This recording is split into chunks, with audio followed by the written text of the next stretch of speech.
Translation and purport. By His divine grace, Srila A.C.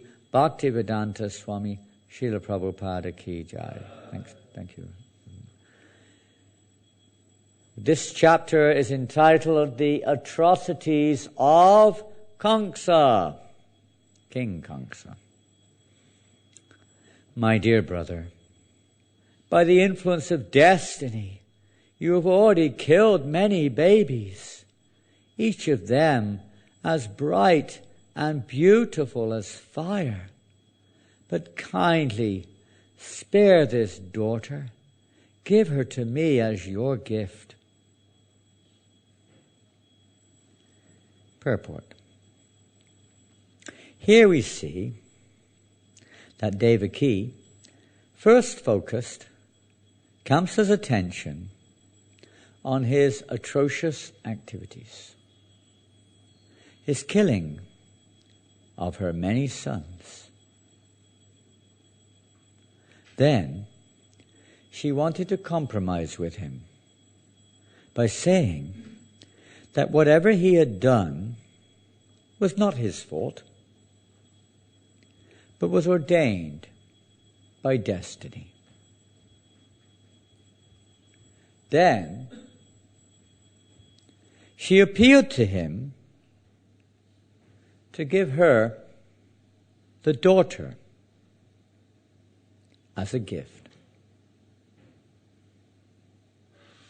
Devaki was the daughter of a Kshatriya and knew how to play the political game. In politics, there are different methods of achieving success. First, repression, dhamma. Then compromise, sama. Then asking for a gift, dana. Devaki first adopted the policy of repression by directly attacking Kamsa for having cruelly, atrociously killed her babies. Amazing, she does it all in one sentence, practically speaking. Then she compromised by saying, well, actually, this was not your fault. And then she begged for a gift. As we learn from the history of the Mahabharata, or Greater India, the wives and daughters of the ruling class, the Kshatriyas, knew the political game. But we never find that a woman was given the post of chief executive. This is in accordance with the injunctions of Manu Samhita. But unfortunately, Manu Samhita is now being insulted, and the Aryans, the members of Vedic society, cannot do anything. Such is the nature of Kali Yuga. Nothing happens unless ordained by destiny. And Prabhupada quotes a verse from the first canto of Srimad Bhagavatam. We'll just see if we can find it. 1:5:18, if you have your electronic books. Huh? Yeah, very useful sometimes, huh? Tasyaiva hito prayate kovido nalabhyate yad bhamatam uparyadaha talabhyate dukhavadhanyatak sukham kalena sarvatra gabira ranghasa. This is from the 1:5:18 of the Srimad Bhagavatam. persons who are actually intelligent and philosophically inclined should endeavor only for that purposeful end which is not obtainable even by wandering from the topmost planet, Brahmaloka, down to the lowest planet, Patala. As far as happiness derived from sense enjoyment is concerned, it can be obtained automatically in course of time. Just as in course of time we obtain misery, even though we do not desire them. We haven't got time to read the purport, though it's no doubt a very elucidating purport. But we'll just read on. That was from the Lord Narada Muni's teachings.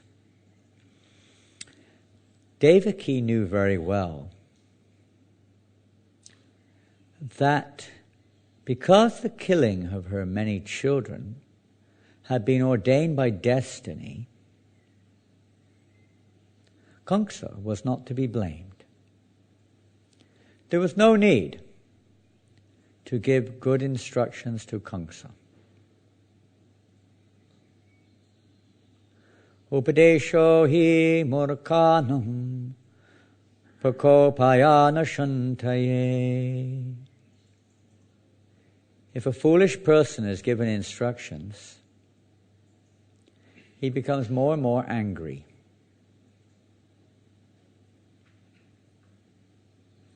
Moreover, a cruel person is more dangerous than some of you got it, who knows, more dangerous than a what, without looking at your electronic books, or your hard copy if you have one.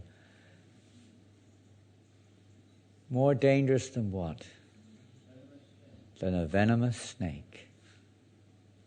A snake and a cruel person are both cruel. But a cruel person is more dangerous because although a snake can be charmed by mantras or subdued by herbs, a cruel person cannot be subdued by any means. Such was the nature of Kamsa. End of purport. Quite a fascinating and, what can you say, every purport is very important. But many important points are made in this purport. Even if I had the realization or knowledge to discuss some of these points, the time certainly is limited, as is the nature of conditional life. We have very little time to waste. I'm just going to briefly run over some of these points. The first point is the way of achieving one's objective goals.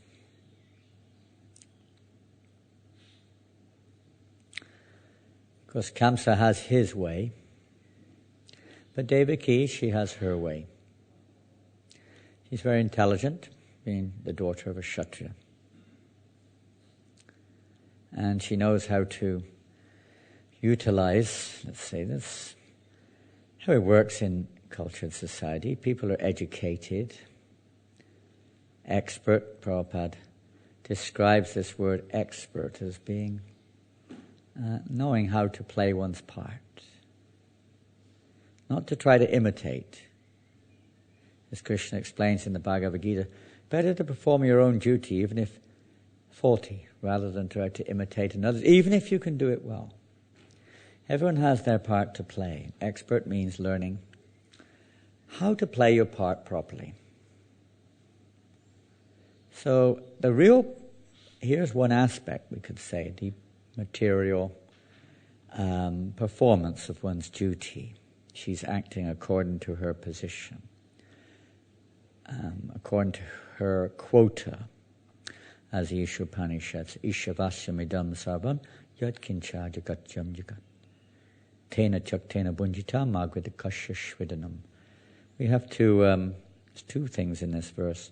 We have to take our quota and not try to take the quota of others. We all have our own quota given to us, allotment. Don't usurp that of others, so to speak. We all have our quota, different natures. And within that quota, of course the word here, interesting, the second tactic which she has used here, sama, or trying to compromise in the sense of, well, it's not your fault after all. It was atrocious what you've done, but it's not your fault. It's ordained by Providence. Providence is an interesting, we could say, a very interesting kind of, maybe different people have different understandings. The unavoidable arrangement of higher authorities. What it calls by, that may be debatable. We understand, of course, it's the ultimate will of the Supreme Lord, but the Lord doesn't, generally speaking, interfere with the course of karma. Everything has its cause and effect. The Lord, through his various energies and expansions, enacts the effects of various causes, which are themselves causes of future effects. So this goes on ad infinitum in this material world. And some people call it chance, and some people call it good luck or ill luck, as it may be. Some people blame others for it. Now we're in the middle of blaming, maybe, I don't know, blaming something, or political parties or something, blaming Europe or whatever it is, blaming somebody, always blaming somebody. We don't really get to the bottom or the root of it.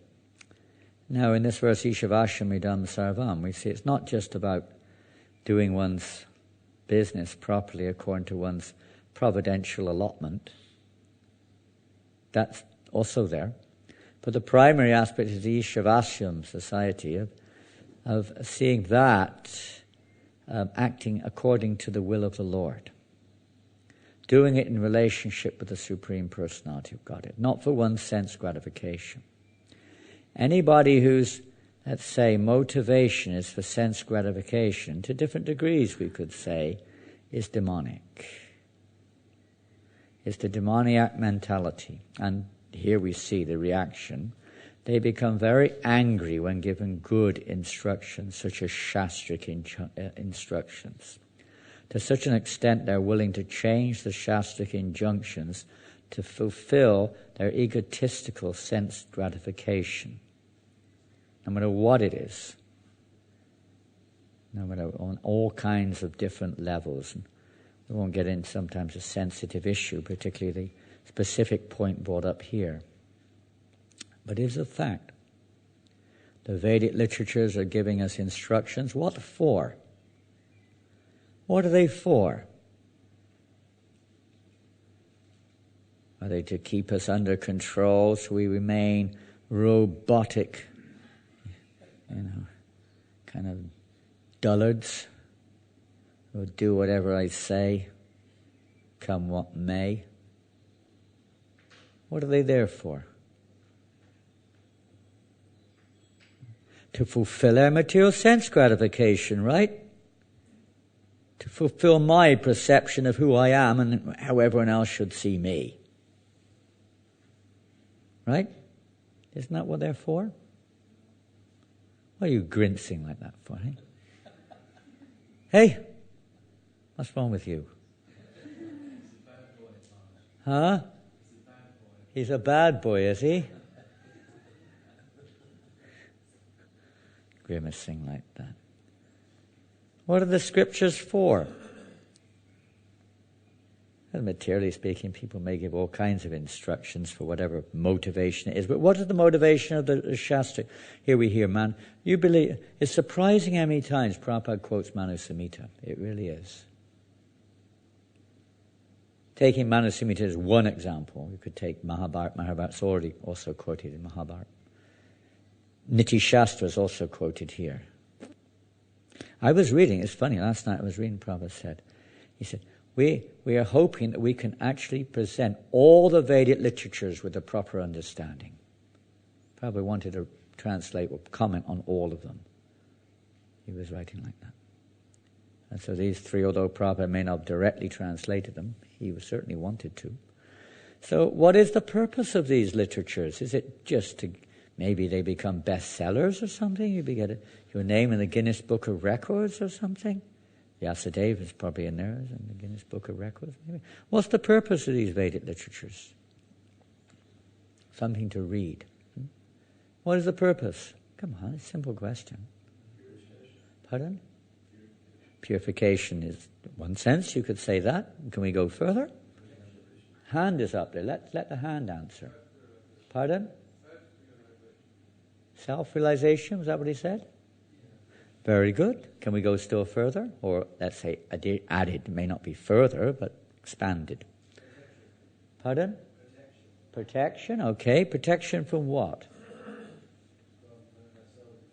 Huh? And keeping ourselves in, or increasing our entanglements within this material world. Yes, another suggestion here from our grimacing bad boy. Pardon? Huh? To remember Krishna. Okay, so you could say that's an ultimate purpose. And I have to go in order here. 1, 2, 1. Pardon? Increased faith. Of course, that may be in different ways, different modes of nature, but it's also there. Yes? Pardon? Okay, to understand what pure love is. Various different things. They're all added up together. And you could just say, the Vedic literature is there for our benefit. In what way are they there for our benefit? Huh? Elevate our consciousness. Yes, that's true. Huh? Set us free, yes. To release us from what? Huh? Come on, ladies, I'm looking this way. Come on. Huh? From what? Material misery, what else? Material misery. What causes material misery? Material pleasure. Material sense gratification, right? To release us from this idea that we're here to enjoy this material world, right? And what's the root of this disease? Kamsa is the personification of this. In fact, in the earlier chapters, maybe earlier or later, I don't know, but in this section, describes that he's the personification of this.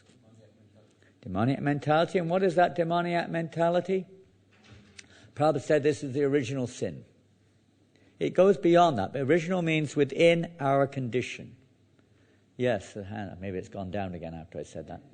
Envy is beyond that even. That's the root, you could say. But within this condition, what is the sin?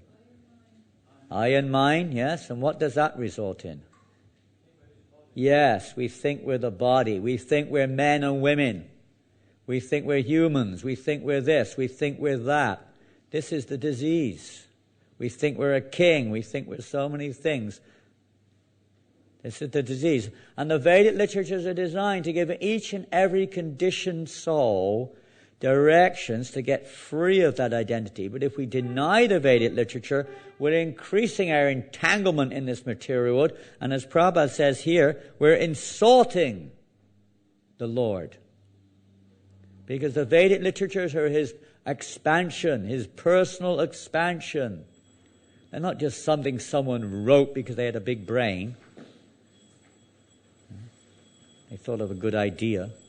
They're the personal, let's say, will.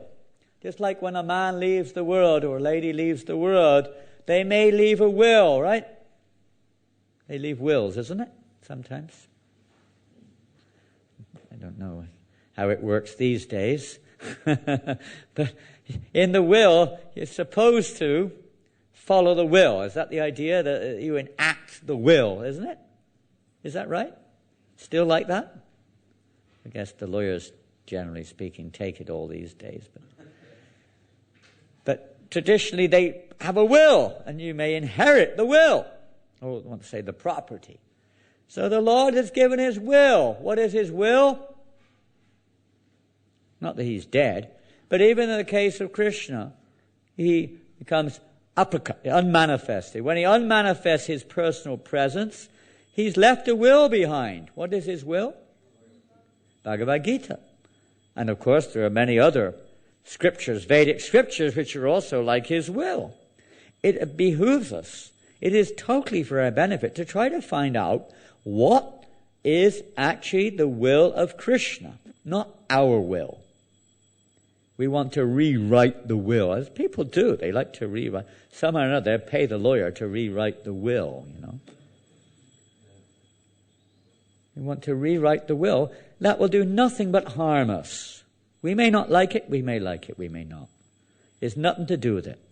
The whole purpose is to get out of this material world, to get off this bodily platform, not to facilitate the bodily platform all the time. Modern society is 100% geared towards trying to facilitate this demoniac conception of life. And most religions are now being manipulated to also follow the same suit. We have to be very careful. Modern society is aimed at godlessness and demonism. Demonic. What do you call it? Demonism. Basically speaking. Gross sense gratification, economic development, isn't it? The same thing that motivated Kamsa or Hiranyakashipu or Ravana or anyone else, practically speaking, in that category. The Vedic literatures are there to save us from that influence, that bodily identification, thinking I have to fulfill my senses. Of course, it's natural we want to be happy. But separate from Krishna? And separate from Krishna means, it doesn't just mean, oh, I'm doing it for Krishna. It means following the way Krishna says we should do it. Oh, no, I'm doing it for Krishna. Some people have concocted this idea. We're killing for Krishna. It has to be according to the proper quota, situation, direction from authority, scriptures, etc., on and on. Whatever it is that defines it, it has to be accordingly. Now, there's many other aspects we could mention in this purport. I won't get into any fine details there. It's an issue of the moment. It's a topical issue at the moment. Yes, she didn't blame anyone. This is another aspect, a very interesting thing. One of the secrets of, there are many secrets which are revealed, but we're blind, so we don't see them, or we don't want to see them. We try to, let's say, adjust things, compromise things so we don't see them or we find some other interpretation of it. But here it's quite clear. She didn't blame Kamsa. You could easily blame. We have a tendency to blame someone. Oh, it's because of my parents, it's because of this one and that one. Krishna, it's his fault. Isn't it? Or it's someone else but me, isn't it? Isn't it? Everyone else is to blame except for me. Isn't it? What do you think? Yeah, right. At least one person agrees with me. This tendency is that we're not this body, for God's sake. We're supposed to be spirit souls. Is that right? It's still is that still the philosophy? Is it? Is that our philosophy? Is it still the philosophy? Until we find something better. Yeah, okay. Until we realize we're something else. Huh? Yeah, we're not this body. I think that's one of the things I remember hearing. I think when I first joined the movement, I don't hear it much now, but I remember it 45 years ago, someone said we're not the body. Remember that? Yeah. I've been dancing in the groves of Vrindavan since then with the gopis and things. So I don't know all about those things. But someone told me one time I'm not the body. We're spirit soul. And the Vedic literature is there to help realize we're spirit soul. Get out of this body. Get out of this idea. Trying to, get our own position, this, that, and hell with it. It's an obstacle on the path of spiritual life. If we're not suited for that, it's simply an obstacle. We may get what we mentally think we want. It will be nothing but a big weight around our neck, a burden. If we follow Krishna's directives, then we can actually get released from this burden. Not just, Krishna, give me the strength to carry this burden. Sometimes we pray like that practically. So Devaki didn't blame Kamsa because, of course, there's a history behind her previous 6 sons being killed, heinously killed by Kamsa, as you may know. That's explained perhaps earlier in this canto. They were cursed. They were the sons of Marichi, and they criticized Lord Brahma, and for that they had to take birth as demons, as the grandsons of Hiranyakashipu. And they were cursed by Hiranyakashipu to be killed by their own father, Kalanemi, who took birth as Kamsa, who then killed his own sons unknowing to him. Anyway, that's a, you can say, historical reason. Another reasons are nothing happens by chance. Everyone gets exactly what is due to them, according to their karma. So there's no one who to blame. There's no one really to blame. We can blame ourselves. It's our fault. But at the same time, just simply blaming ourselves is not the solution. We have to find out how to relate properly to the situation. Tateno kampam susamikshaman punjana evatmakita vipakam. Prabhupada says this is the guideline for all devotees in our Krishna consciousness movement. The devotee does think I deserve to suffer more than this due to my past activities, whatever they may be in this material world. And devotee simply takes shelter of Krishna, not asking, release me from this, or give me that, this, that, the other. That may be there in the beginning for those who are on the path of karma, but for those who want release from the path of karma, we don't pray for material achievement or material adjustments. We simply pray to become instrumental for the pleasure of Krishna. Whatever you want me to do, my Lord. Such a person becomes the eligible candidate to inherit. Just like a person, how Sridhar Swami in his commentary on that verse describes how you become eligible to inherit the Father's property. And many of you know that very well, but those who don't know, can anyone who doesn't know answer it? That's an interesting question. Probably not. If you know, don't answer, and if you don't know, you can't answer. Interesting, unless you guess. Well, that won't be a very good pramana. Okay, well, does anyone know how you inherit the property of your father? Yes, Sadashiva Prabhu. Oh, no, not necessarily. You could be the dog. Many times they leave their will to the dog these days, right? The man leaves his will to the dog or the cat or the budgerigar or the goldfish or something, whatever it is. Something other than their son. Maybe they leave it to somebody else. It's not a guarantee. There's one thing which you have, one quality the person, say the man has died or whoever it is has died, then okay, let's put it more literally then, taking your point. Let's take the son. There's one thing the son has to do in order to inherit the property of his father. At least one thing. Now, I know Gaur Krishna knows the answer. I expect our bad boy knows the answer too, doesn't he? Hey? To drug the father or something, or poison him. Well, what's your answer to this? Okay, what's the son have to do? Oh, there we go. He has to gain the favor of the father. Is that the main thing? No, says Gaur Krishna. Oh, more than that. What does he have to do?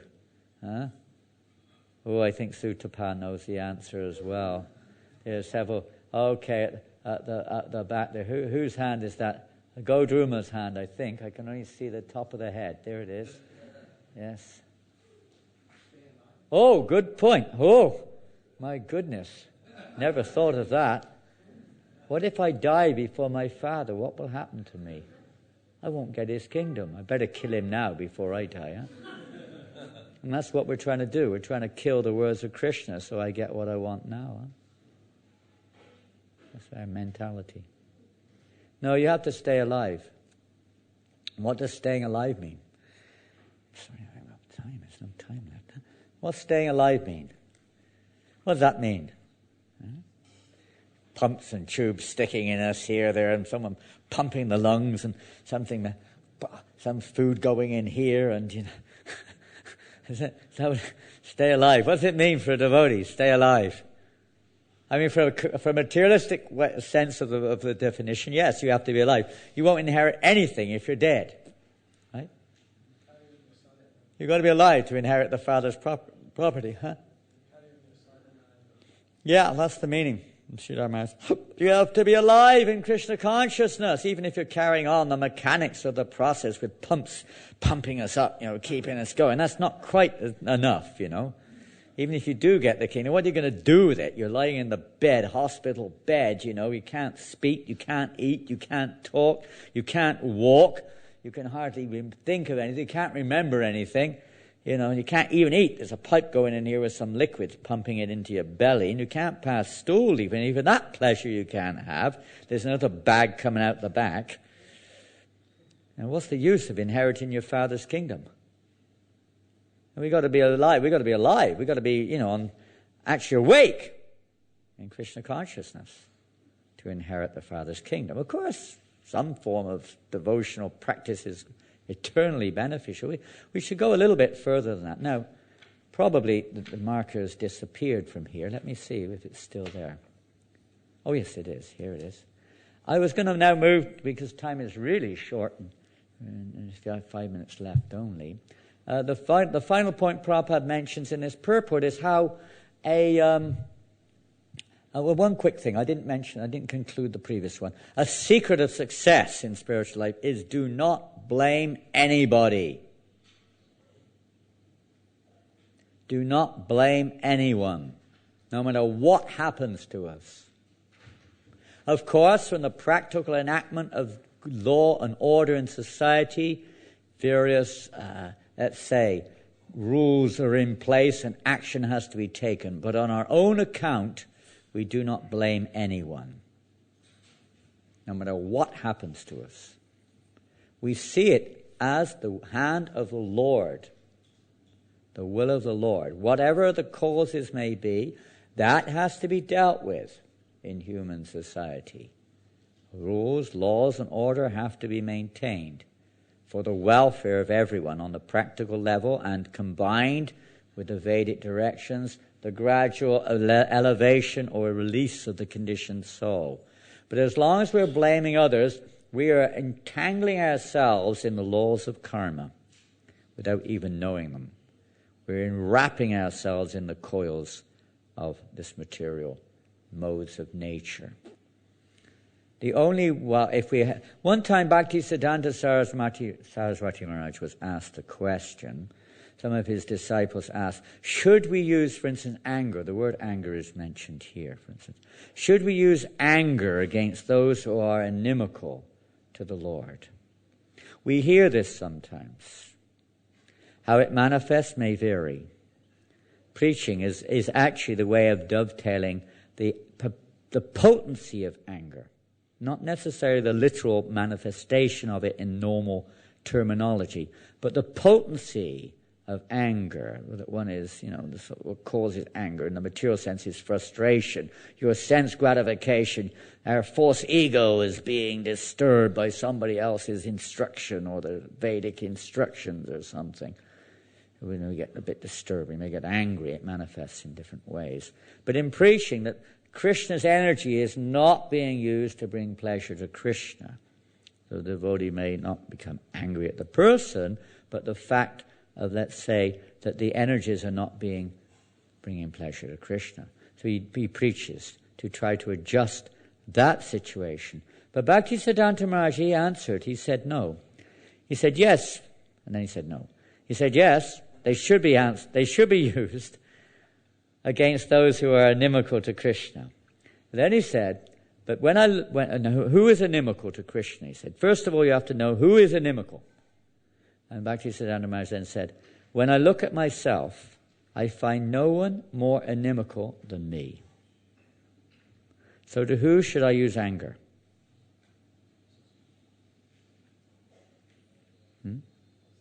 Against you. Exactly. Not me, you. Okay. Use it in ourselves. We have to change ourselves. All these instructions for our own self. We sometimes like to preach, don't we? So many things. Are we applying it to ourselves sometimes? Bhagavad Gita.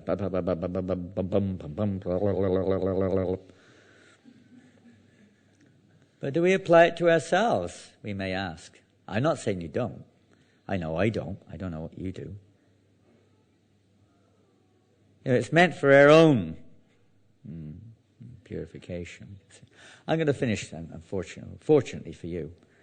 I'm going to finish by reading a wonderful section, one of my favorite sections from the Bhagavatam. This fifth canto is related to today's verse directly and indirectly, in terms of the mentality of a Vaishnava, the mentality of a devotee, in terms of how they see things. Where should we take it up? Oh, it's regarding a snake. It's regarding snakes. Something about snakes in today's verse, I think. Yes, that's from the Niti Shastri, isn't it? It's Chanaka Pandit, quote from Chanaka Pandit. This, one who, a cruel person and a snake, they're both very envious personalities. But of the two, the cruel person, the envious man, is more dangerous than the snake. Snake can be, by mantra and herbs and things, can be controlled. But a cruel man cannot hinder. No matter what you do, his mentality just goes there. He manipulates, he even uses scripture for his own manipulative purposes. Use anything, good instruction, he'll divert it. Seminars on, how to manage and how to be nice to people. He uses it for his own demoniac, motivations. To control even more. I've done the course, you haven't. You don't know nothing. You do what I say, okay? I've done the course. I know how to manage properly. I know how to deal with people properly. On and on they go. Someone is a cruel person. No matter what you give them, it just turns like feeding milk to, with a serpent. It becomes even more poisonous. So different ways of things. Anyway, so Prahlad Maharaj, the prayer of Prahlad. According to Chanaka Pandit, there are two kinds of envious living entities. We just heard that. Hiranyakashipu was envious of his little son Prahlad, but Prahlad asked a benediction for the benefit of his father. Hiranyakashipu was very envious of devotees, but Prahlad wished that his father and other demons like him would give up their envious nature by the grace of the Lord and stop harassing the devotees. Kalak prasidatam. The difficulty is that the kala, envious living entity, is rarely pacified. One kind of kala, or snake, can be pacified simply by mantras or by the action of some herb. Mantro shadi vashaksarpa kalakena nivaryate. An envious person, however, cannot be pacified by any means. Therefore, Prahlad Maharaj prays that all envious persons may undergo a change of heart and think of the welfare of others. This is the mood of a devotee. Simply, to a person who's trying to kill him, he's simply trying to think of their welfare, how to release them. If the Krishna conscious movement spreads all over the world, and if by the grace of Krishna everyone accepts it, the thinking of envious people will change. Everyone will think of the welfare of others. Therefore, Prahlad Maharaj prays, Shivam Mitodiya. In material activities, everyone is envious of others. But in Krishna consciousness, no one is envious of anyone else. Everyone thinks of the welfare of others. Therefore, Prahlad Maharaj prays that everyone's mind may become gentle by being fixed at the lotus feet of Krishna. Bhajatadat Hokshaje. As indicated elsewhere in Srimad Bhagavatam, Savaimana Krishna Padaravindayo, and as advised by Lord Krishna, Manmana Bhavamat Bhakta, one should constantly think of Krishna. Materialists always think of sense gratification. But Prahlad Maharaj prays that the Lord's mercy will change their minds, and they will stop thinking of sense gratification, which is the cause of all the problems. All the problems, and no one thinks of that. They think the problem's solved by fulfilling sense gratification. Isn't it? Political parties, the more they try to promise fulfillment of sense gratification, the more likely they'll get the vote, isn't it? The whole manifesto is based on that, practically speaking. But they don't know. Yehi samspashaja bhava dukhi yoni evite. That's the cause of misery. They don't know. They're in ignorance. So devotees, due to the fact they're in ignorance, the devotees are compassionate. They want to, whatever it is, they want to preach, spread this Krishna consciousness movement all over the world. Taking the holy name, prasadam, transcendental literatures, somehow or another, praying by the mercy, as Prabhupada says here, by the mercy of Krishna, the minds of envious persons may change. The devotee doesn't think I'm doing anything. We're just simply instrumental in trying to pass on the words, or we could say, the expansion of Krishna in the form of his instructions, or his holy name, or his prasadam. If they think of Krishna always, everything will be all right. Some people argue if everyone thought of Krishna that way, the whole universe would be vacated, because everyone will go back to Godhead. But don't worry. Srila Vishwanath Chakravarti says that's impossible, because the living entities are innumerable. If one set of living entities is actually delivered by the Krishna consciousness movement, don't worry. Another set will immediately fill up the whole universe. You won't know anything's happened. Lord Chaitanya did that 500 years ago. He delivered the whole universe, but no one knew anything. Hare Krishna. So last point, where's those leaflets? Here they are. I may have mentioned last time, I'll mention again. Getting old, I forget where I mentioned what.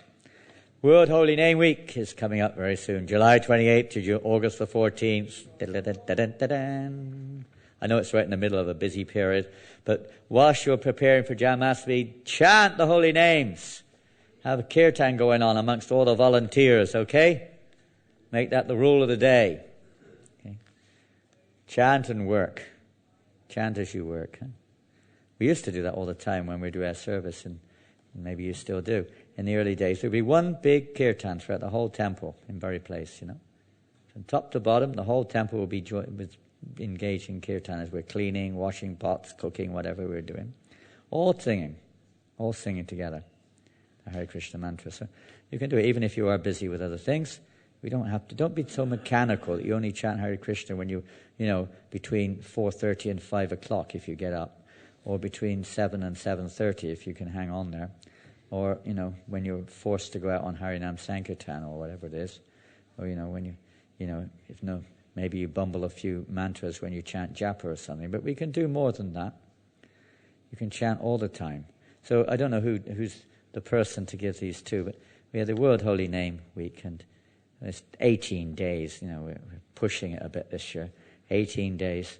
But chant as much as you can. Always, not just 18 days, of course. All the time, chant Hare Kirtaniya Siddha. Who's the man, Sitapa? Who deals with these things?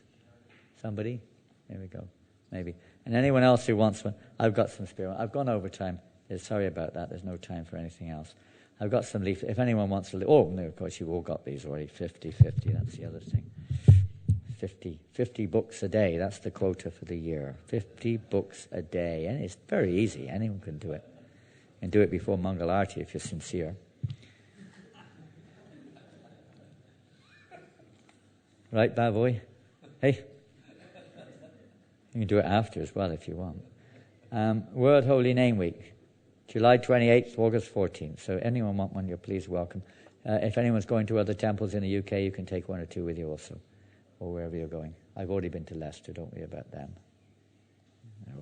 I've already done them. Crawley we've done, Brighton we've done, Newcastle we've done, Scotland we've done. A few others. Hare Krishna. Srila Prabhupada ki jai. Grantaraj Srimad Bhagavatam ki jai. Go Premanandi! Hare Krishna.